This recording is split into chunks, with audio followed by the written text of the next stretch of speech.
The U.S. State Department ordered this Friday to freeze new funds for almost all of the country's aid abroad, making exceptions for emergency food programs and military aid to Israel and Egypt. The order threatens to quickly halt many of the billions of dollars in U.S.-funded health, education, development, job training, anti-corruption, security and other projects in various parts of the world. The United States provides more foreign aid than any other country, amounting to about $60 billion in 2023, or about 1% of the U.S. budget. Secretary of State Marco Rubio's order, cabled to U.S. embassies around the world, specifically exempted emergency food programs, such as those helping feed millions in Sudan, where famine is raging in middle of an armed conflict. The cable details the execution of the executive order freezing aid that President Donald Trump signed on Monday.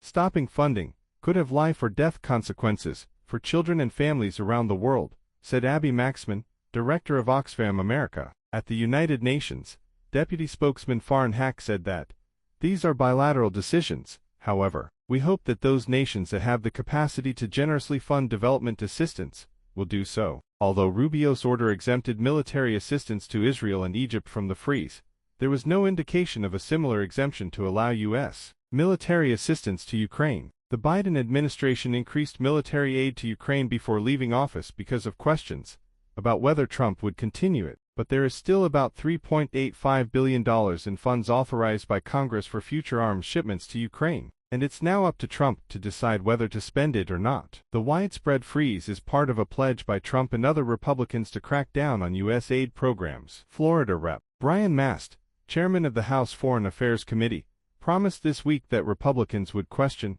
every dollar and every diplomat in the State Department's budget to make sure it meets their standards, only what is strictly necessary. The freeze was necessary to ensure that allocations are not duplicated, are effective, and are consistent with President Trump's foreign policy, the global cable states. Over the next month, the standards are expected to be set for a review of all foreign assistance to ensure it is aligned with President Trump's foreign policy agenda, the cable adds. And within 3 months, the government-wide review is expected to be completed with a subsequent report to be produced for Rubio to make recommendations to the president.